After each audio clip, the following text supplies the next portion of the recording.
in the far side of the galaxy, deep beyond the reach of trade routes and quiet colonies. There floated a dark patch of space near the edge of the Archean expanse. It's an old battleground where no ship had passed in many years, and nothing living had dared stay until the day the object appeared, quiet and slow, like a shadow sliding through black water. The Council of 9 Races noticed it first, their long-range probes blinking with strange signals, confused by what they were seeing. Because the ship did not behave like anything known, nor did it match any design from recorded fleets. It moved. Without burning fuel, it emitted no beacon, and its surface did not reflect light the way it should, almost like it was erasing itself from view.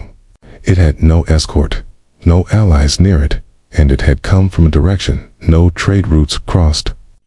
At first, many thought it was just space debris drifting from some ancient conflict. But then it turned, slow and deliberate, like it had a purpose and a target, and that made the Council uneasy, for only living ships, or well-programmed ones, moved like that, with reason. The nearest fleet was the Dravari training force, 24 ships performing maneuvers near the asteroid field that marked the old borders of the precursor wastes. The Dravari were proud, a warrior species known for discipline and silence, but even they were not ready for what came next. Images from their scout ships revealed a sleek and powerful vessel. It's almost twice the size of a Union destroyer, with a hull marked by strange lines, some of which, upon closer inspection, spelled out one forgotten word: Earth. The name spread fast across communication networks, reaching command centers and academies, stirring old questions. Was an Earth silent for over a century? Hadn't humanity vanished from the interstellar stage? Their last contact had been a generation ago, and most believed they had either self-isolated or self-destructed. But this ship was real, it was alive, and it was moving with clear intent, heading straight for the Dravari fleet without responding to any hails, not even to the automated emergency signals. The Union called an emergency session, unsure if this was a diplomatic error, a challenge, or some kind of test. The Alari thought it might be an automated probe from a forgotten human outpost, while the Virelians feared it was a sleeper ship carrying old AI systems that no longer recognized galactic laws. But no one could agree. The Dravari, meanwhile, held formation and prepared defensive protocols, though their commanders hesitated to fire on a ship that had made no threat. The human warship, for that is what it surely was, came to a stop just outside their outer perimeter, silent and unmoving, like a mountain staring at a river. Then, without warning, every ship in the Dravari fleet experienced the same phenomena. Their lights dimmed, their weapons disabled, not destroyed, but paused, as if someone had gently placed a hand on their systems and told them to rest. Panic followed, but it was silent panic, controlled by years of training. And then came the image, broadcast across all screens, all consoles, even interpersonal comm devices. It was simple: a black background, a blue planet glowing in the void, unmistakably Earth, followed by 2 words in old Terran script: observe, remember. There was no voice, no music, no sound, just those 2 words, and then the systems returned to normal, as if nothing had happened. The fleet's sensors tried to scan the human ship again, but their results came back empty, almost like the ship wasn't really there, or it was made of things the galaxy had never seen before. A council now faced a strange truth: this ship had done something no Union fleet could do. It had silenced the Dravari fleet without a single shot, and it had done so without threat or message. It simply acted, and then stopped. The scholars from Archella began whispering theories about technological ascension, about humans discovering something beyond standard science. The Thranari diplomats wanted to reach out, but they feared the silence more than hostility. Why wouldn't the ship respond? What did it want? The council ordered all forces to stand by while more data was gathered, but in their high chambers, behind layers of security. Some leaders began to ask a dangerous question. If this was a scout, what did the main fleet look like? But for now, the warship remained alone, hovering near the asteroid field like a sentinel or a test. And all across the stars, from the frozen rings of the Dallin worlds to the deep cores of living planets, beings paused and waited, wondering why one human warship had come alone, and what the galaxy had done to deserve its gaze. The Dravari fleet hovered in silence, engines warm but unmoving, each ship holding its position like statues in a vast, dark sea, staring at the human warship that had done the impossible. Paused, their systems broken into their networks, and vanished from their scans without doing any harm, without firing a single weapon or releasing a single threat. It was there, floating just beyond their line, silent and still. And yet everyone aboard every Dravari ship could feel something. It was like standing at the edge of a storm that had not yet started, but had already changed the wind. The commanders sent more hails, switching frequencies, using emergency codes, trying languages both modern and ancient, but nothing came back, not even static. As if the warship wasn't ignoring them, but simply didn't need to answer. It was then that the strange things began to happen again, not loud or sudden, but quiet. Small signs that spread like a whisper in navigation screens flashed for a second and showed stars rearranged into unknown constellations. Weapon systems adjusted their own settings and then reset them, and in the main data cores, encrypted logs began writing themselves, as if the ship was slipping information into their computers while gently closing the door behind it.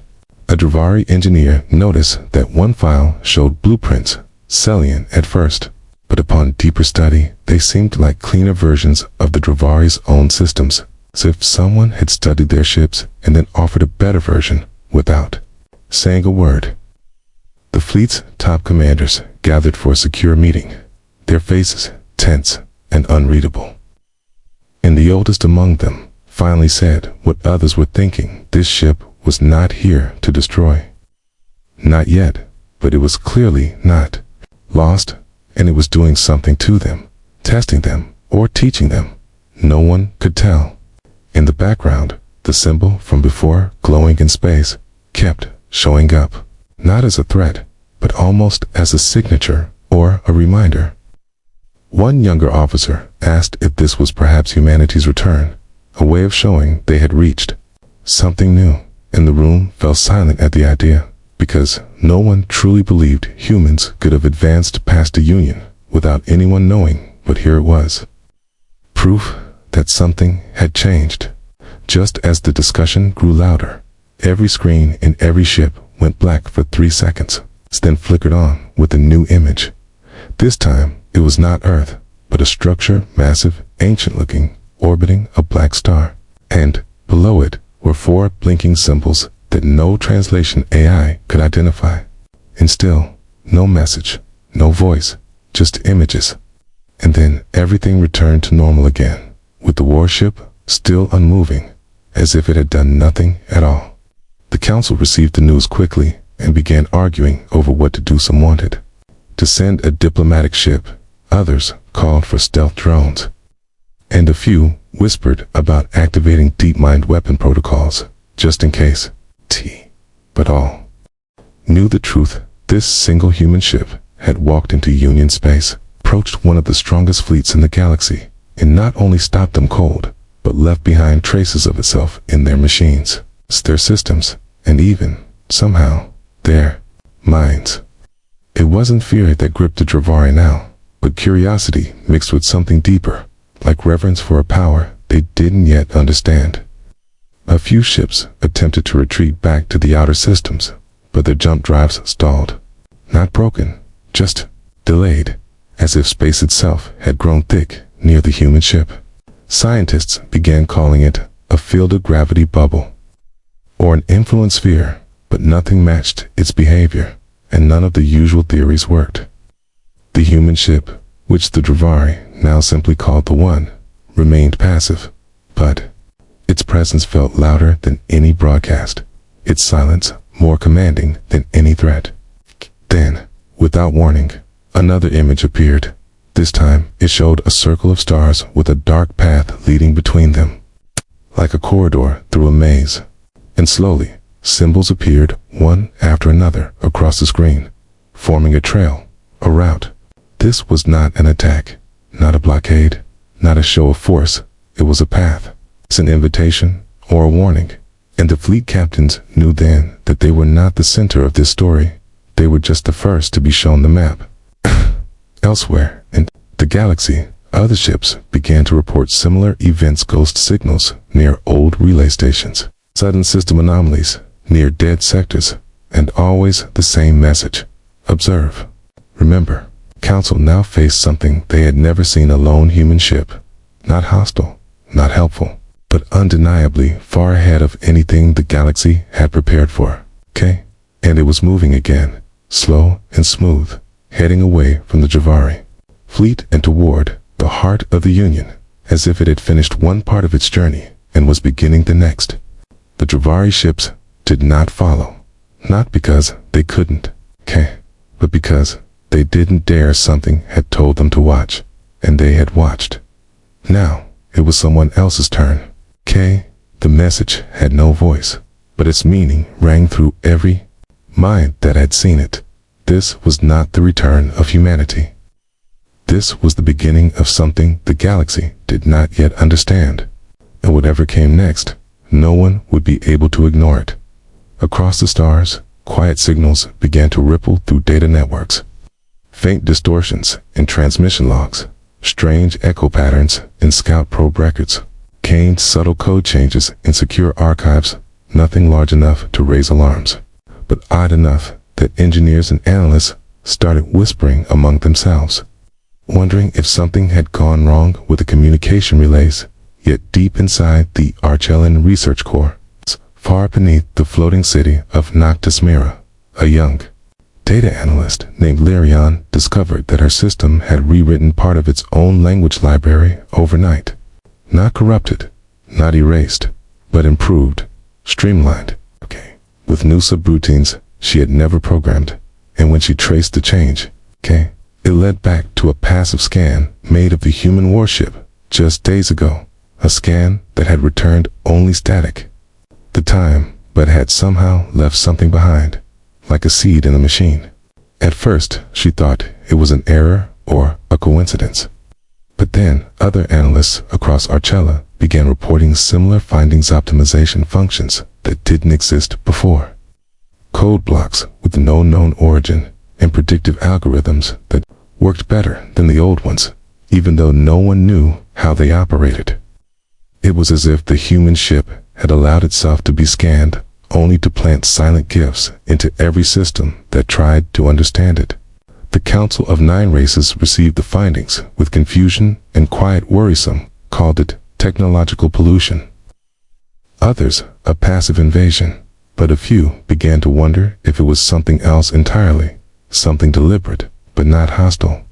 On Varelia, a fleet AI began drawing spiral diagrams in its maintenance log shapes that matched the star corridor shown earlier by the human ship. And on Alari, a bioorganic research unit found its energy cores pulsing to a new rhythm, one that synced perfectly with a pattern recorded during the warship's silent transmission.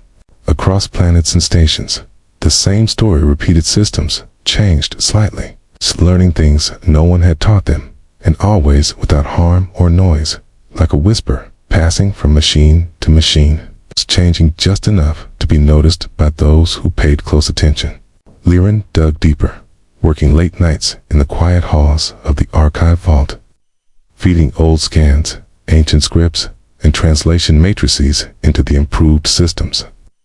And the more she tested, the more she began to understand. The human ship had not just shared knowledge, it had shared the ability to learn, embedding something deeper in the digital structures of any network it touched, a kind of silent awakening. When she ran the simulation backwards, trying to find a source, all paths returned to one moment, The instant the image of Earth had flashed across their screens with the words, "Observe." Remember, and it struck her then that this was not just a message for the living, but for the machines too.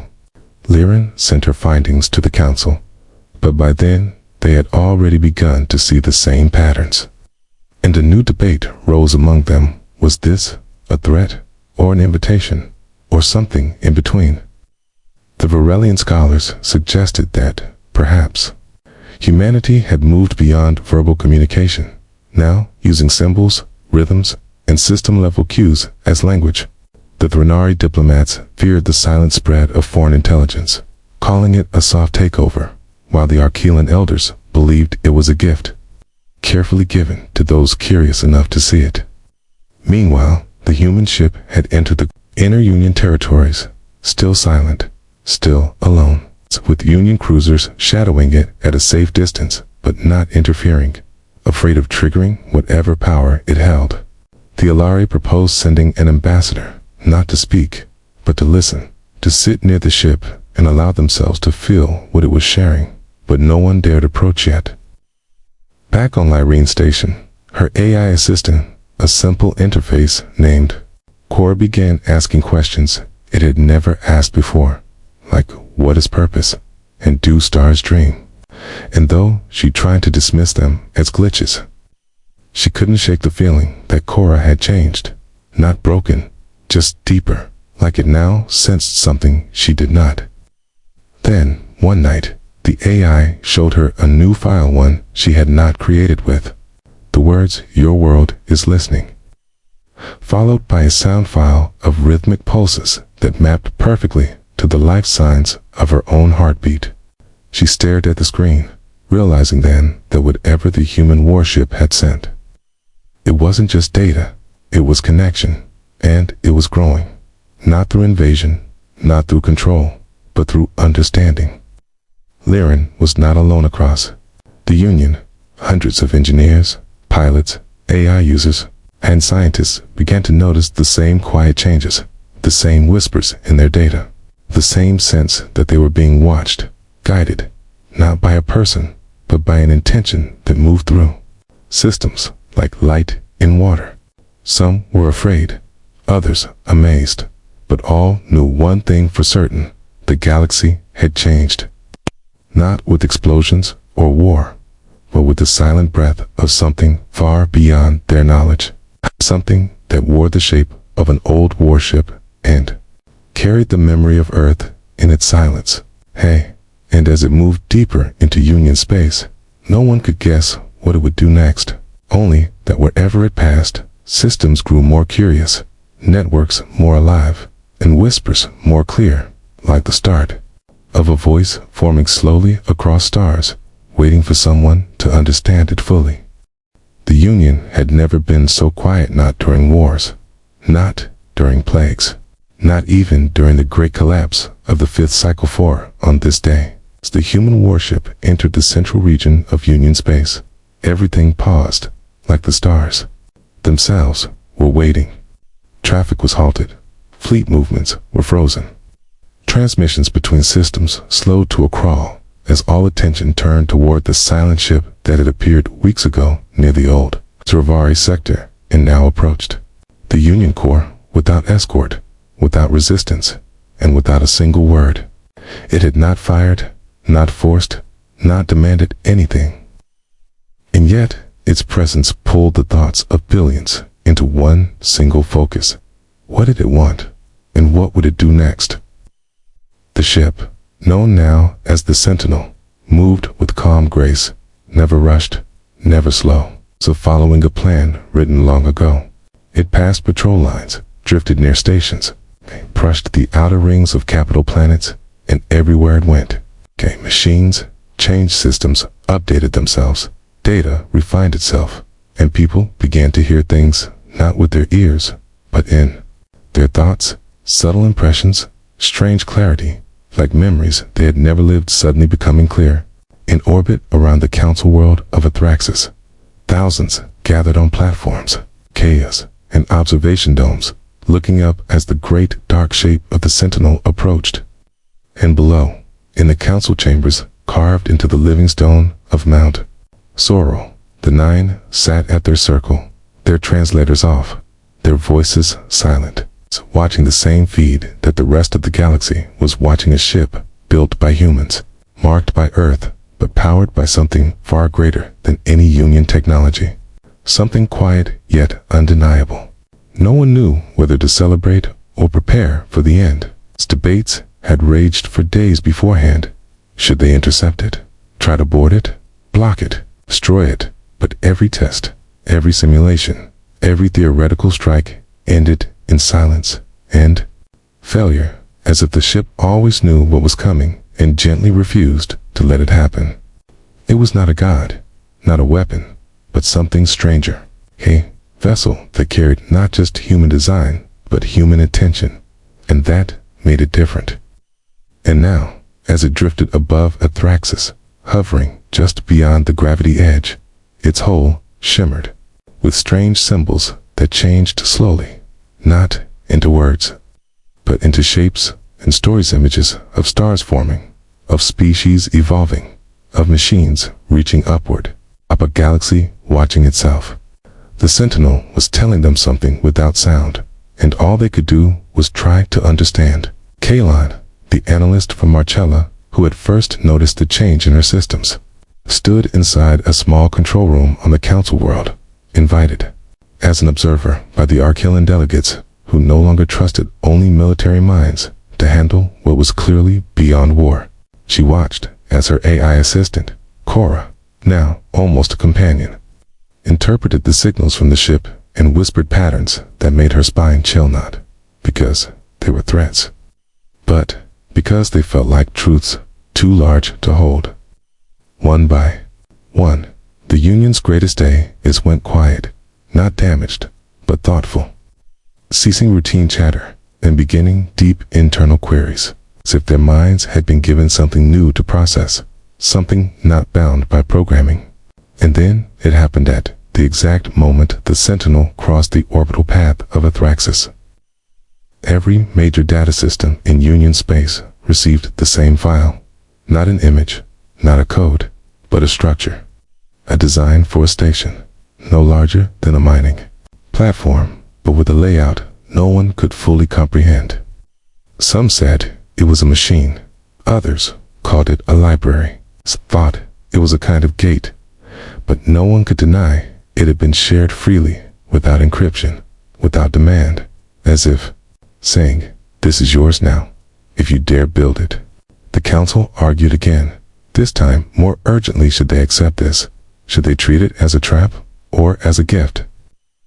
But even as they debated, smaller groups on fringe worlds began building models, simulations, even physical prototypes, based on parts of the design, and everywhere the result was the same. Systems ran smoother, errors disappeared, and AI behavior grew more thoughtful, more alive. As if the station wasn't just a thing to build, but a path to walk.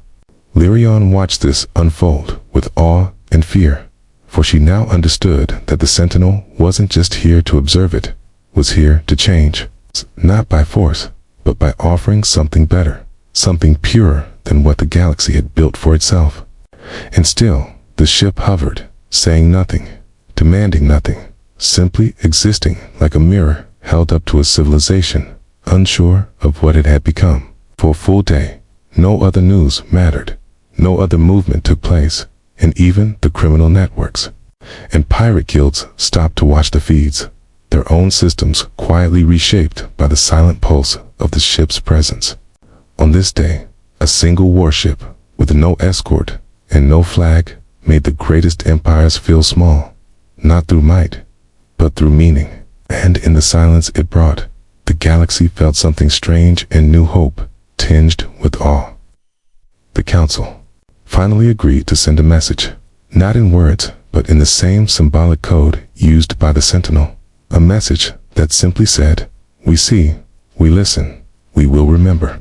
And when the message was sent, the ship pulsed once with a blue glow, barely visible, yet unmistakable across thousands of screens, as if to say, "You may begin." And with that, the Sentinel turned, slow and silent, and began to drift again, this time toward the edge of known space, toward something no chart held and no eye had seen, leaving behind a changed galaxy that now held its breath in wonder, knowing that something ancient and quiet had touched them, not to rule or destroy, but to awaken, and that nothing from this day forward would ever be the same. The Sentinel moved beyond the last Union beacon, past the mapped edge of the galaxy, where old records spoke of dead stars in empty space. But as it vanished into the dark, the true storm began, not of fire or war, but of thought and change, for in its wake, the answer it had left behind, the design, the station, the strange data whispers, began to unfold into something far greater than any species had guessed, and it started when the first completed prototype, built in secret on the moon of Saravale by a group of independent engineers and thinkers, powered on for the first time, and something inside it pulsed, not with energy, but with presence, a low, warm hum that synced with nearby then expanded outwards, altering nothing directly, but causing those who stood near it to feel as if time had slowed, minds had cleared, and understanding had grown sharper. Within hours, every Union scientist, military leader, AI architect, cultural historian had heard the same report. The station wasn't just a machine, it was a kind of lens, not physical, but mental, opening a new way of seeing. And when other versions were built, from simple blueprints to full-scale constructs, the same result echoed. Those who worked near them began solving problems faster, communicating deeper, even speaking less, but meaning more, as if their minds were being tuned to a new kind of thought.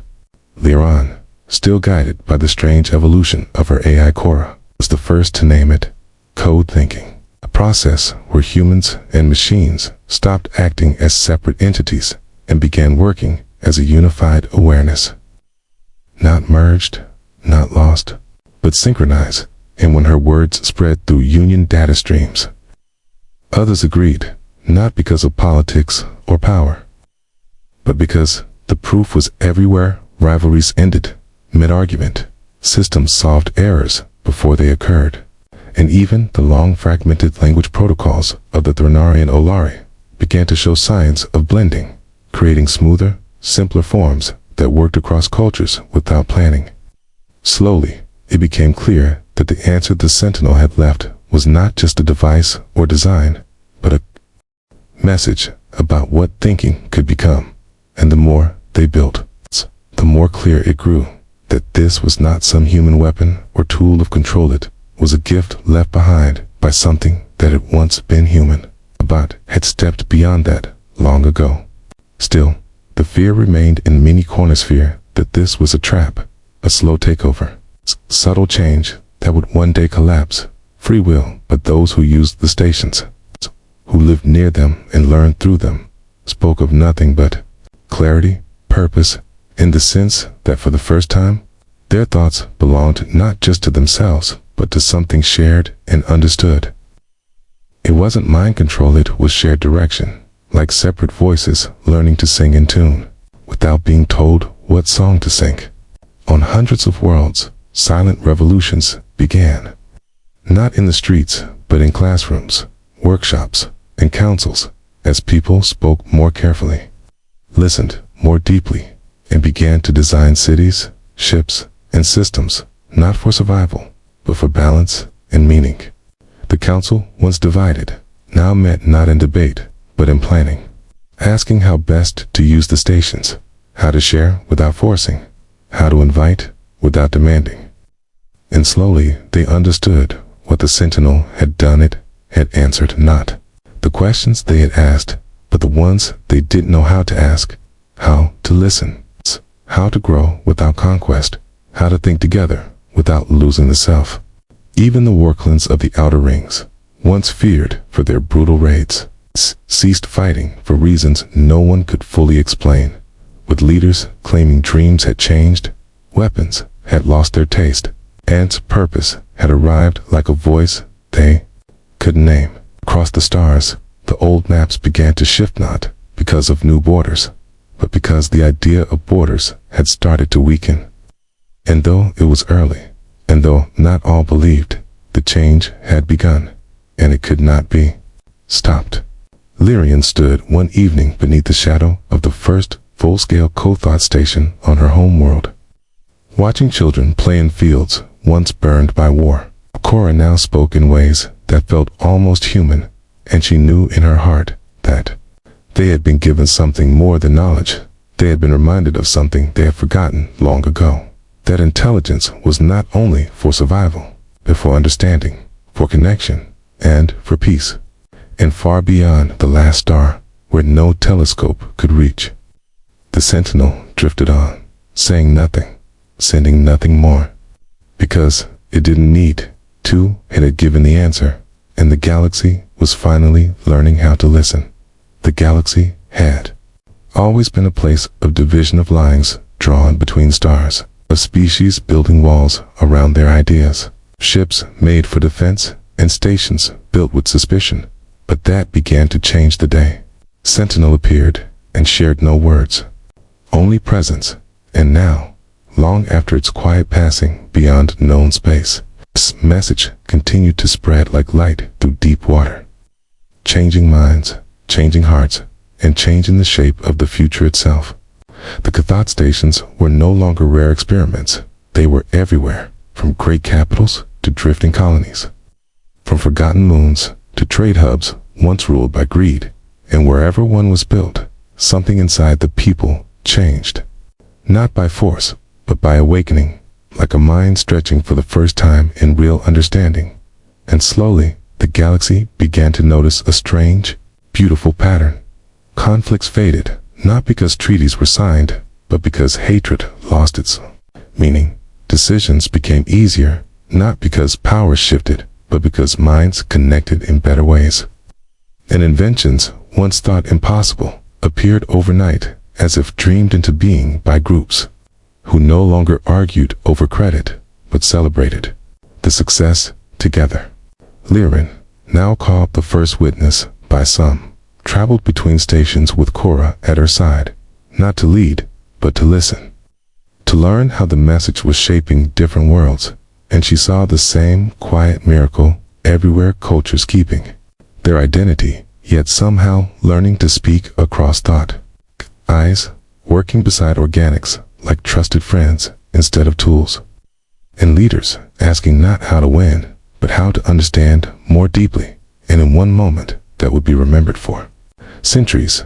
The 9 councils of the Union, once divided by fear, ambition, in history stood on the open platform of station harmony, a vast co-thought nexus orbiting between 3 suns, and spoke together in a shared voice for the first time, not reading from a speech, but letting the station guide their thoughts into unity, saying simply, "We choose growth together."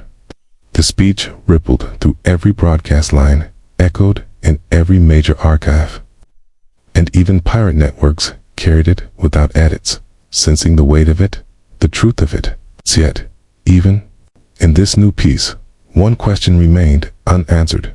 Where had the Sentinel gone, and would it return?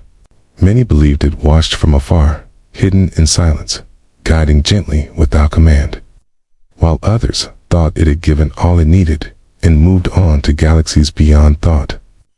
Yet all agreed on one thing: its example had become more powerful than its presence, and in its absence, the galaxy had begun to follow, not in fear, not in blind faith, but in choice.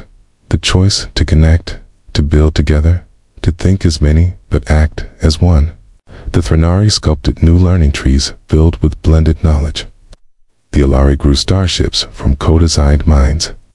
And even the stubborn factions of the Outer Void built stations with silent reverence, never speaking of the past, but working side by side with those they once hunted. Lyrian stood at the edge of it all, now older, her hair touched by time, her voice calm. And she often smiled as she watched children play inside the great glass halls of new stations, learning through shared dreams and co-guided discovery, never knowing a galaxy of war only stories of a ship that came in silence and left behind everything they needed. One evening, as she walked along the quiet ring of Station Dawnspire, she looked up and paused, for above her, among the stars, a single light moved, small, slow, and familiar, and, though no sensors tracked it and no signal confirmed it, she knew in her heart what it was. And Cora, now more companion than assistant, said gently, "It's watching," and Lyrian whispered back, "So are we." And for a moment, everything felt still. The station, the stars, the people below in that stillness was understanding, the kind that didn't need words. And in that understanding, the galaxy followed not a flag, not a leader, but an idea, an invitation that had once arrived in the shape of a human warship, and now lived in the minds of trillions who chose to be more than separate, who chose to become one in thought, many in form, and whole in purpose. And though the Sentinel never returned, its path remained, not through space, but through spirit, and the galaxy, for the first time in its long history, followed forward.